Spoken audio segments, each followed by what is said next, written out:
Assalamualaikum warahmatullahi wabarakatuh. Pada video kali ini kita akan membahas mengenai adab dan metode menyampaikan nasihat atau dakwah. Nah, menyampaikan nasihat adalah bagian dari kerja dakwah. Dalam berdakwah tidak boleh ada yang ditutup-tutupi atau disembunyikan. Semua kebenaran harus disampaikan, walaupun mungkin akan berdampak buruk bagi yang menyampaikan, seperti sabda Rasulullah SAW, katakanlah yang benar walaupun terasa pahit. Namun demikian, semua pekerjaan harus dikerjakan dengan cara yang terbaik. Begitu juga dengan dakwah, memberikan nasihat kepada orang lain itu harus memperhatikan banyak aspek, terutama objek dakwah, yaitu orang yang akan kita beri nasihat, yakni umat.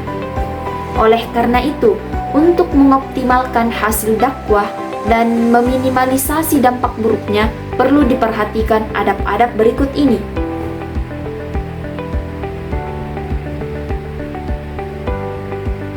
Nah, yang pertama, disampaikan dengan cara santun dan lemah lembut. Nah, dalam banyak ayat Allah mengajarkan kita bagaimana menyampaikan dakwah atau nasihat kepada orang lain dengan cara santun dan lemah lembut. Di antaranya dalam ayat berikut ini, maka disebabkan rahmat dari Allah lah kamu berlaku lemah lembut terhadap mereka. Sekiranya kamu bersikap keras lagi berhati kasar, tentulah mereka menjauhkan diri dari sekelilingmu. Quran Surah Ali Imran ayat 159. Nah, ayat tersebut menunjukkan bahwa dalam memberikan nasihat, janganlah kita berlaku kasar, egois, sok tahu, merasa paling benar, apalagi memojokkan. Mereka itu pasti tidak akan bersimpati kepada kita, bahkan tidak mau lagi menggubris nasihat kita. Kemudian yang kedua, memperhatikan tingkat pendidikan. Tingkat pendidikan dan kemampuan berpikir objek dakwah harus menjadi pertimbangan dalam menyampaikan dakwah bil lisan. Rasulullah SAW bersabda, berbicaralah dengan manusia sesuai dengan kadar akal, daya pikir mereka. Hadis riwayat Bukhari. Kemudian yang ketiga, menggunakan bahasa yang sesuai. Jadi, bahasa yang kita gunakan hendaknya itu bahasa yang mudah dipahami dan sesuai dengan tingkat intelektual objek dakwah. Ketika berbicara di hadapan kalangan masyarakat awam, gunakan bahasa yang berbeda dengan yang digunakan untuk berceramah di hadapan kaum terpelajar atau sebaliknya. Nah, kemudian yang keempat, memperhatikan budaya. Nah, di mana bumi ini dipijak, di situ langit dijunjung. Pepatah itu diperlukan dalam dunia dakwah. Seorang dai yang tidak menghargai budaya setempat bukan saja sulit mendapat simpati, tetapi bisa jadi tidak punya kesempatan berdakwah lagi ketika masyarakat tersinggung dan merasa tidak dihargai budayanya. Kemudian yang kelima, memperhatikan tingkat sosial ekonomi. Kondisi ekonomi masyarakat sasaran kita berdakwah merupakan hal yang harus diperhatikan oleh para dai.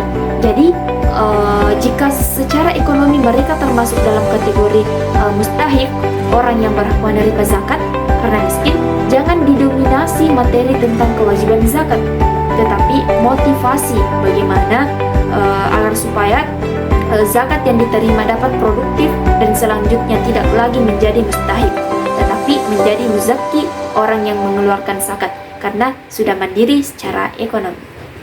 Kemudian yang keenam, memperhatikan usia objek dakwah.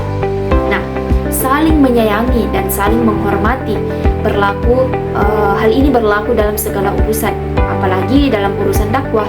Pada prinsipnya, semua orang punya potensi untuk menerima nasihat dan dakwah kita, tetapi adab kita dalam menasihati orang tua itu tidak bisa disamakan dengan menasihati teman sebaya atau orang yang lebih muda dari kita. Jadi, jika ini tidak diperhatikan, orang tua yang kita harap mendukung dakwah kita itu dalam sebuah kampung misalnya, justru itu akan menjadi hambatan karena mereka tersinggung dengan cara kita berbicara. Kemudian yang kedua, yakin dan optimis. Seorang dai itu harus yakin bahwa yang disampaikan adalah nasihat yang bersumber dari Yang Maha Benar, meskipun yang disampaikan sesuai dengan yang dipahaminya, dan penuh harap bahwa kebenaran yang disampaikan nantinya akan tegak menggantikan kebatilan. Firman Allah Subhanahu wa taala, apa yang telah kami ceritakan itu itulah yang benar, yang datang dari Tuhan. Karena itu, janganlah kamu termasuk orang-orang orang yang ragu-ragu. Quran Surah Ali Imran ayat 60. Dan katakanlah, yang benar telah datang dan yang batil telah lenyap. Sesungguhnya yang batil itu adalah sesuatu yang pasti lenyap. Quran Surah Al-Isra ayat 81. Kemudian yang kedelapan, menjalin kerjasama. Dakwah adalah kerja besar yang tidak mungkin dipanggul sendiri oleh seorang dai atau banyak orang secara mandiri dan terlepas dari yang lain. Nah, di antara sesama dai perlu ada jaringan dakwah yang terorganisasi dengan baik. Bukan hanya sesama dai, kerjasama juga perlu dijalin dengan pemerintah sebagai pemegang kekuasaan dan juga dengan semua lapisan masyarakat, di mana mereka semua itu harus bahu-membahu dan saling menopang dalam menjalankan misi mulia ini, menegakkan amar ma'ruf nahi dan munkar. Kemudian, konsekuen dengan perkataan atau keteladanan. Nah, apa yang kita katakan seharusnya sama dengan apa yang kita lakukan. Dengan keteladanan kita itu, nasihat mau mengikuti dengan sukarela. Jika kita belum dapat melakukan kebaikan seperti apa yang kita katakan, jangan kemudian berhenti berdakwah, tetapi jadikan nasihat-nasihat yang kita sampaikan itu sebagai pemicu dan motivasi agar kita segera dapat menjadi contoh yang baik bagi objek dakwah.